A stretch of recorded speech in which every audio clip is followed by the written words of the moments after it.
Naquele tempo, Jesus contou aos discípulos uma parábola para mostrar-lhes a necessidade de rezar sempre e nunca desistir, dizendo: numa cidade havia um juiz que não temia Deus e não respeitava homem algum.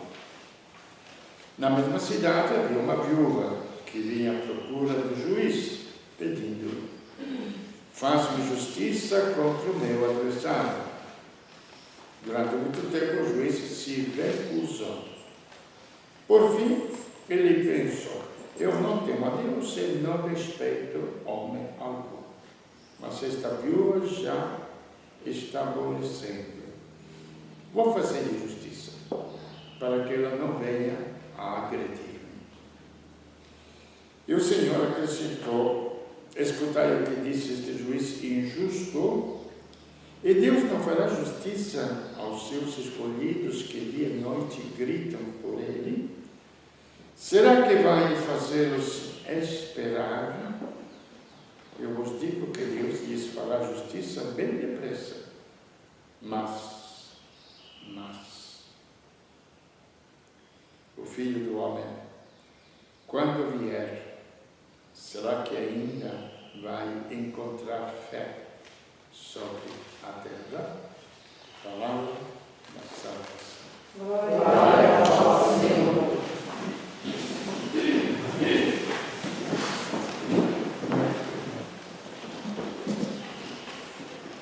Tendo duas coisas bem claras e insistentes.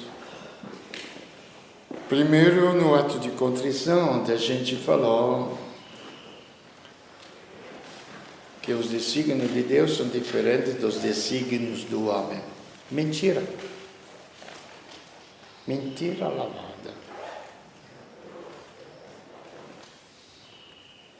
Os desígnios de Deus são diferentes dos maus desígnios dos homens. Prestemos bem atenção. Os maus desígnios dos homens.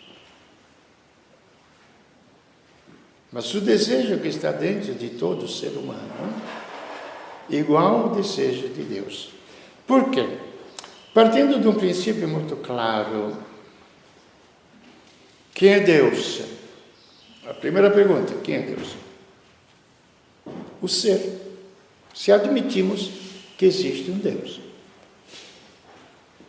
E o ser do qual toda a criação,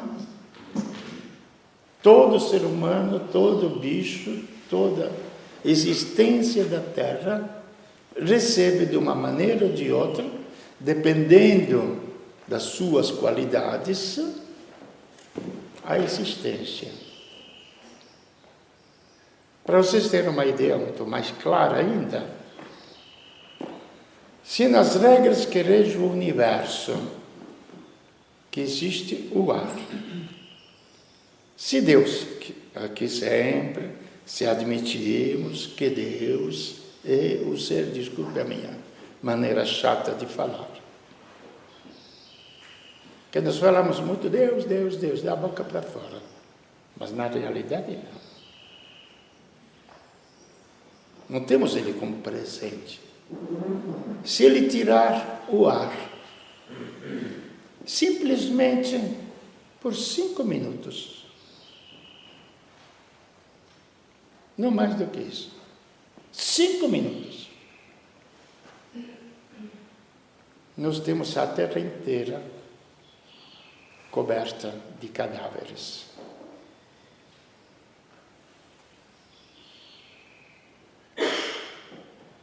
Mas as regras se fizeram por si mesmas. Então você não admite um Deus que criou tudo. Então, se declara ateu.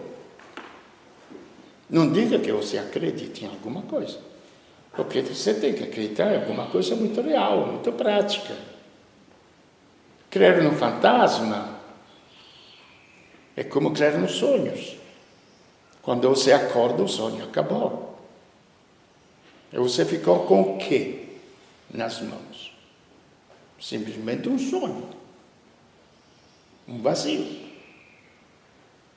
E a vida é muito real. Não pode se alimentar de sonhos.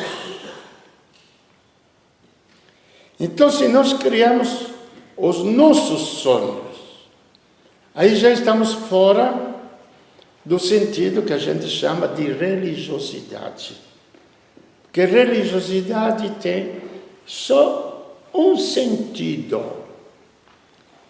unir, religare, em latim. O que quer dizer? Vocês conhecem latim, não é? Não estudaram latim? Estudaram, não é? Você estudou. Religare, o que quer dizer? Quando uma corda se quebra, o que você faz? Se amarra de novo, faz o nó, não é? Então, a corda que mantinha a existência de Deus, que vinha para o ser humano, se quebrou. Este que é o pecado. Não são os pecadinhos, os erros que nós fazemos cada dia. Aquilo é consequência. A nossa chatice é consequência do pecado. Mas não é. O pecado mesmo é que se quebrou. Esta corda que nos unia, a fonte da existência. A menos que não queiramos admitir que nós somos o próprio Deus. Então, o dono do meu existir, do meu sentido da vida, acabou. Aí vem a segunda parte daquilo que a gente chama de pecado. Então, primeiro, porque só existem 2 pecados no mundo. Não existe mais nada. Não existe o pecado de matar, o pecado de roubar, o pecado de estuprar. Não tem nada disso. Só existem 2, sabia? Você não sabia disso? 2 pecados só existem. Só 2. E aqui vem o que fala. A Escritura é para nos ensinar. Então, nós podemos nem lembrar do que nossos pais nos falam, da cultura religiosa nos fala, é a Escritura que nos fala. E Deus falou assim, claro: o meu povo cometeu 2 pecados. Não 7, 10, quanto que é, Marcelo? 7 pecados capitais, não é? Fizemos até a lista dos 7 da igreja. Os 7 pecados capitais, não é? Na Escritura não tem isso. Na Escritura tem isso, claro. Não lembro o lugar da Escritura, mas posso procurar se interessa. Primeiro, deixaram a mim fonte de água viva. Eu sou a fonte da água, que depois ele repete no Evangelho, quando ele encontra a samaritana. A mulher tinha procurado 5 homens, como o 6º nem estava bem, ia procurar outro, porque não estava satisfeita. Entende? Jesus não xingou ela. Você é uma vagabunda, você não presta. Não falou nada para ela. Simplesmente falou: quem bebe desta água do mundo vai ter mais sede. Quem ganha 1 milhão vai querer ganhar 2. Quem quer ganhar 2, quer ganhar 3. Quem ganha 3, quer ganhar 10. Quem ganha 10, quer ganhar 20. E aí vai adiante. Quem bebe 1 copo, quer beber 2. Quem quer 2, quer 4. Quer aí virar alcoólatra. Aí por diante. Então, quem bebe da água que eu lhe darei, nunca mais vai ter sede. Então, os 2 pecados voltaram à tona, para ver que se aclara, deixaram a mim fonte de água viva. A humanidade deixou Deus. Até fala que acredita em Deus. E em nome de Deus até mata as pessoas, porque não acredita em Deus. Segundo pecado, cavocou poços que não detêm as águas, furados. E o segundo pecado são todas as ilusões da vida.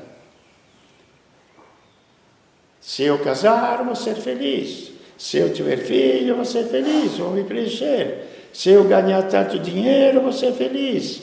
Se eu ganhar na Olimpíada, vou ser feliz. Se eu fizer isso, vou ser feliz. Se eu tiver um monte de dinheiro, vou ser feliz. Se eu tiver o poder, vou ser feliz. Esses são todos poços que fazem parte do único pecado. Procurar a vida onde ela não está. Porque a única coisa que Deus se reservou para si, a vida. Ninguém pode destruir a vida, porque ela é mais forte do que toda a própria morte. E depois, quando Deus se fez homem, e veio viver a nossa existência humana, Ele apareceu como vida. No princípio, aí vai tudo, maravilhoso, que até os cientistas admitiram que devia ter um Criador, etc. Então, no princípio era o Verbo, é São João que nos fala, não é? No princípio existia a sabedoria de Deus, que estava junto de Deus, e olhando a criação, alguém fez. Como se você olhar um quadro, algum pintor fez.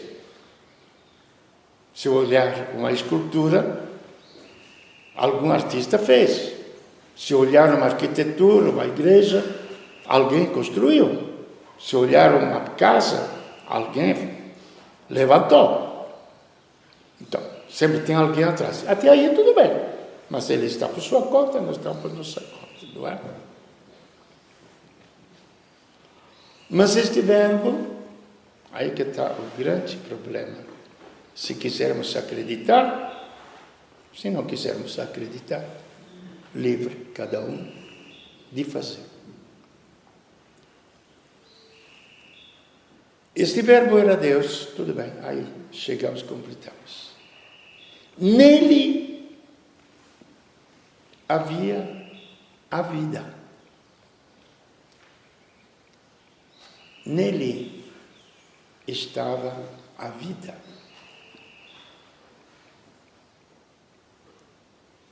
E a vida era a luz dos homens. A vida de Deus é a luz dos homens. A vida sem comunhão com Deus se torna escuridão para os homens. Por isso provoca a morte.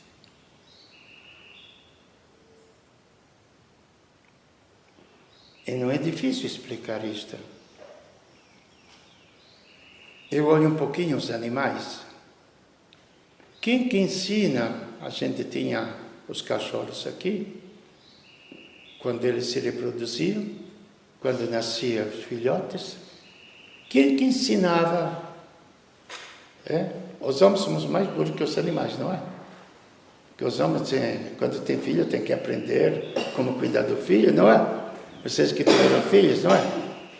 Os animais, quem que ensinou os animais a cuidar dos filhotes? Quem? A vida. É ciência.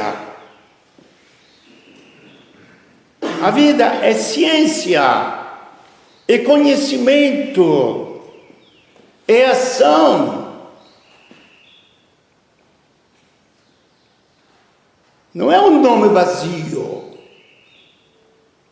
Isso a gente observa nos animais. Quem que ensina a eles a escolher a comida?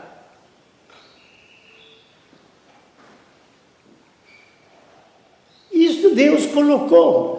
Simplesmente por uma reprodução material.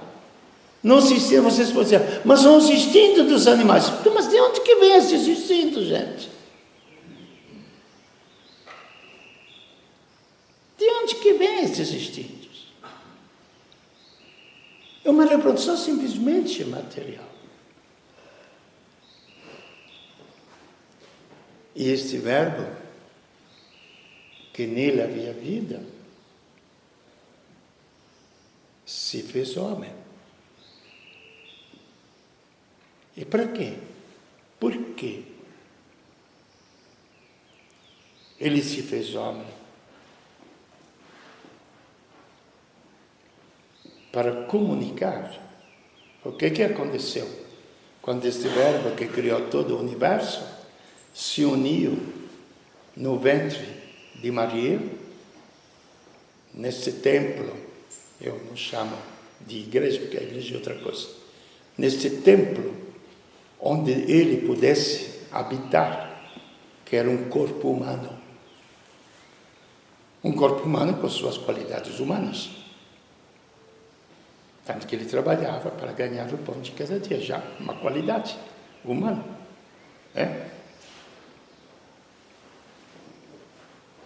Cresceu como todo ser humano. Tanto que quando chegou o tempo de dar à luz, cresceu durante 9 meses no ventre de uma mulher. Nós meditamos muito pouco este acontecimento da união de Deus neste corpo humano. Muito, muito pouco. Por isso que nós não chegamos a meditar um pouquinho a nossa vida humana. Porque fica um Deus meio estranho. Um Deus que simplesmente faz uns favores, dá umas graças por aí, compreende? E ele falou claramente, ninguém, colocando ainda mais o sentido, ninguém me tira a vida.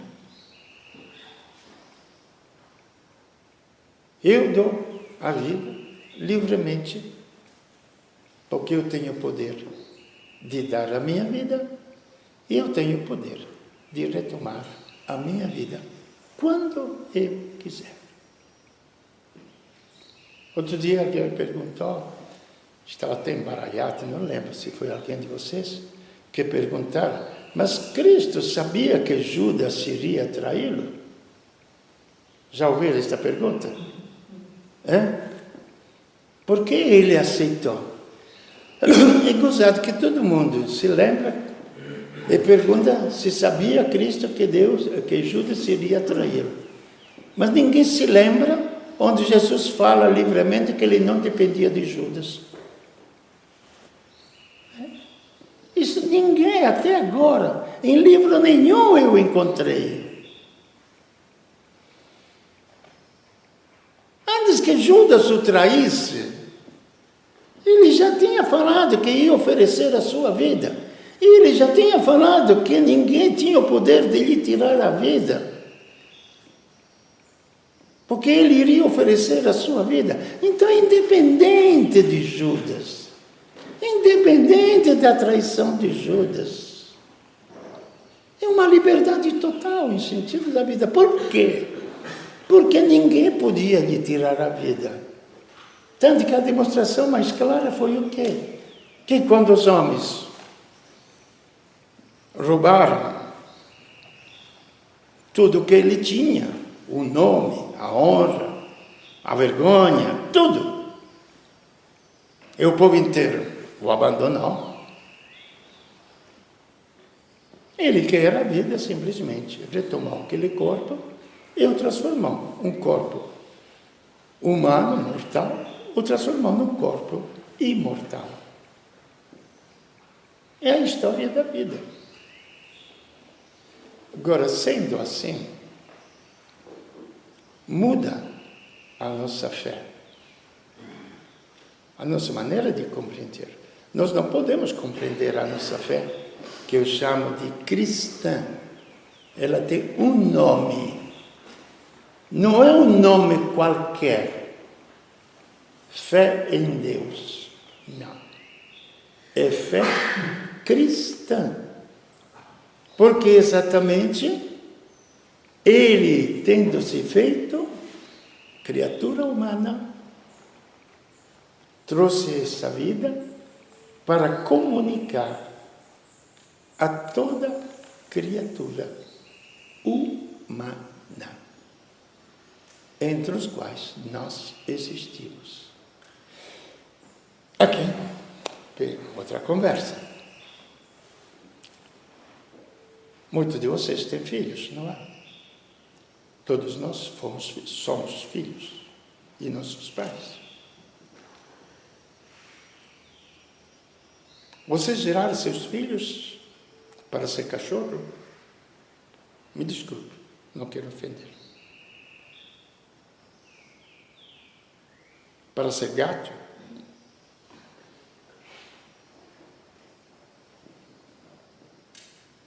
Ou geraram os seus filhos? Primeiro geraram, porque antes não existia. Como nós também não existíamos antes que nossos pais nos gerassem. Então eles nos geraram para que participemos, use o português que quiser, das riquezas deles. Uma riqueza biológica, uma riqueza psicológica, uma riqueza afetiva,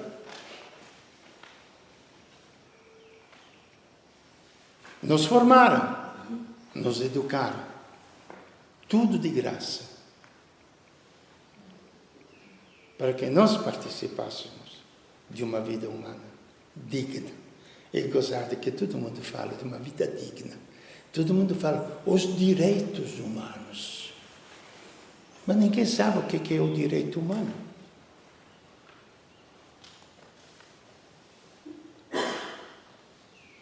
O direito humano é o quê?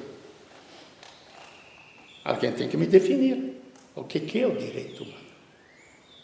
Numa vida simplesmente humana, mais ou menos dá para entender alguma coisa, mas não muito.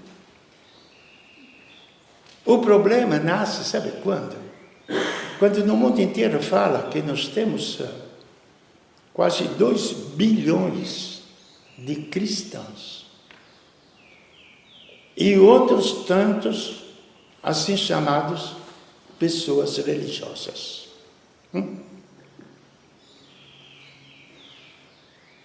O que é ser cristão?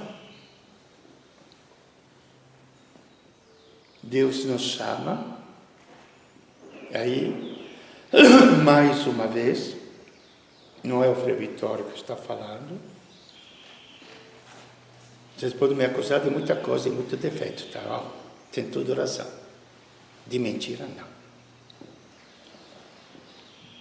Que nunca enganei ninguém e tentei de enganar ninguém. Porque Cristo falou claramente porque Ele se fez homem. Porque um Deus se faz homem. Eu vim para que tenham vida. E a tenha em abundância. Então a finalidade de Deus se fazer homem foi para que nós nascêssemos não somente a uma vida biológica, humana, mas a vida divina. Por isso um dia nós fomos batizados.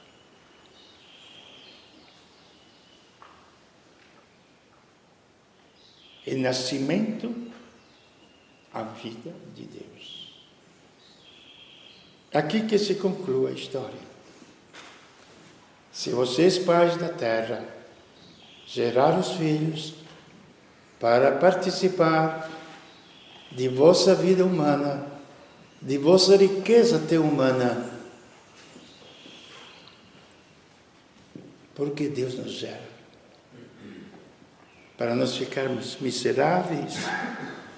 Ah, perdão, Senhor, eu sou coitadinho, Valorização da pessoa. Quantos livros tem de autoajuda? Tem bastante? Autoajuda. Está mal, a humanidade está mal mesmo. A sociedade está se acabando e procura uma autoajuda. É tudo ilusão. Ajuda só vem de fora, de quem tem a vida. Não vem de si. Ou pior, a autopromoção. É uma merdinha você que vai te promover para o quê?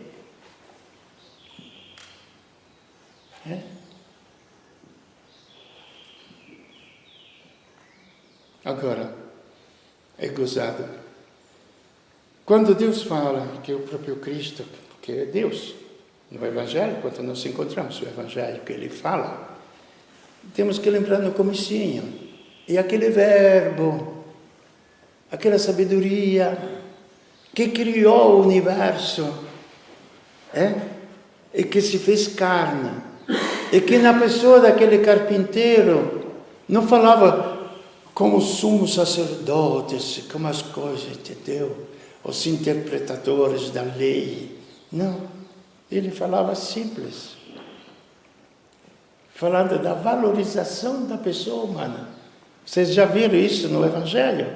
Quem de vocês sabe me dizer onde que está? Alguém de vocês lembra o trecho? Olhai os lírios do campo. Já lembra? Olhai as aves do céu. Eles não semeiam. Nem Salomão se vestiu como um deles. Olhai as aves, a erva, que hoje cresce a flor e amanhã seca. Quando vós valeis mais. Quando vós valeis mais que a erva do campo,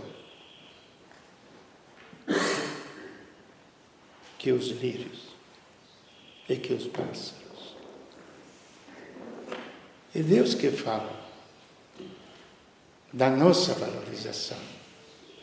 O que aconteceu para cada um de nós e para que a sociedade inteira viva numa desgraça dessa? O primeiro pecado. Se afastou de Deus. Rompeu com a fonte da vida.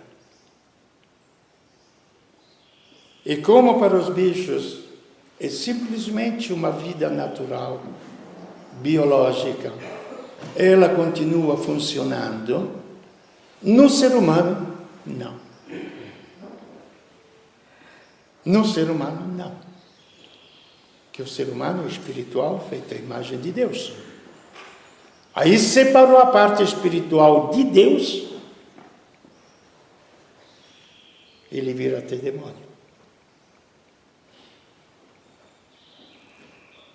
Entre as outras coisas que eu não lembro, mas historicamente, imagina vocês um Hitler seguido por um povo inteiro, que é considerado um povo de muita sabedoria, não?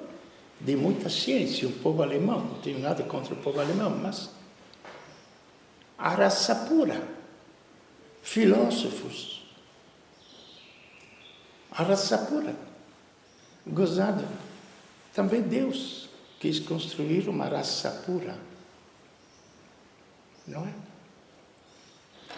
Façamos o homem a nossa imagem e semelhança. Que raça mais pura do que esta? Mas como bons materialistas, tinha que pertencer a um povo, não somente, tinha que ter olhos azuis, tinha que ter cabelos loiros, para depois a terra comer olhos azuis e cabelos loiros. A raça pura. Deus constrói o ser humano, a sua imagem e semelhança, assume sobre si todos os erros do ser humano, Destrói todos os inimigos do ser humano, porque esta foi a aventura de Cristo. Destruir os inimigos do ser humano. Ele não destruiu os exércitos, por isso não pegou em armas. Ele queria destruir o inimigo que atrapalhava. Como médico, gente, não é tão complicado. O médico, ele destrói os inimigos da saúde. E se tiver que colocar você numa cruz, entre aspas, ou jejum, ou fazer uma cirurgia, ele não tem compaixão de você. Será que quando alguém de nós foi ao médico, pediu compaixão ao médico ou pediu ajuda ao médico? Cristina, o que você pediu? Ajuda ou compaixão? Você falava, doutor, tenha compaixão de mim. Não é assim que você falava, não é? Doutor, me dê um remédio, não é? E a gente vai a Deus, Deus, tenha compaixão de mim. É isso que muitas vezes nos ensina na igreja, não é? Tende compaixão de mim, Senhor. Tende compaixão de mim, Senhor.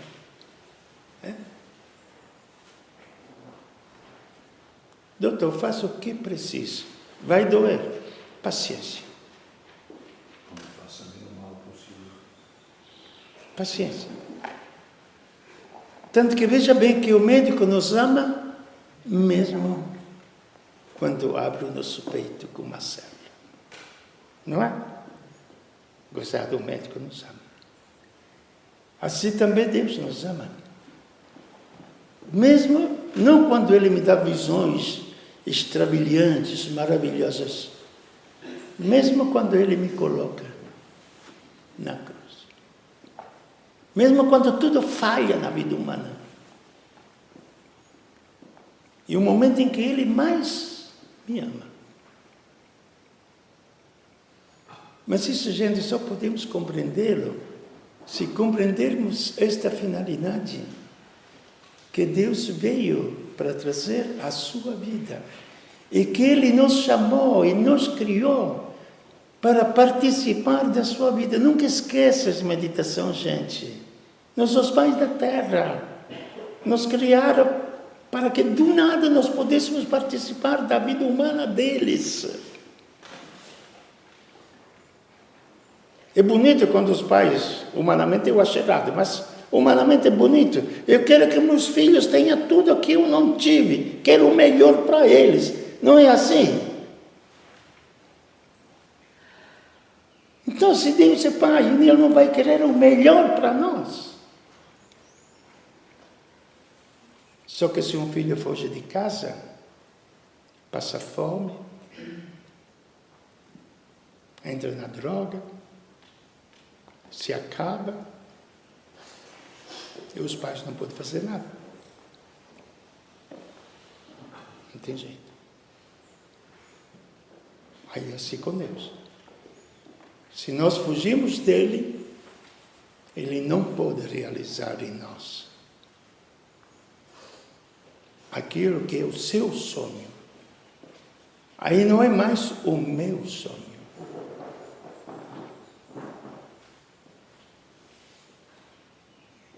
Eu tive que mudar na minha vida. Quando eu tive que deixar de lado o meu sonho. E não era mau, não. Humanamente era maravilhoso. Queria ser missionário.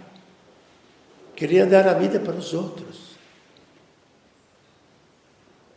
Da noite para o dia, Deus me tirou isso da minha cabeça. Era o meu sonho.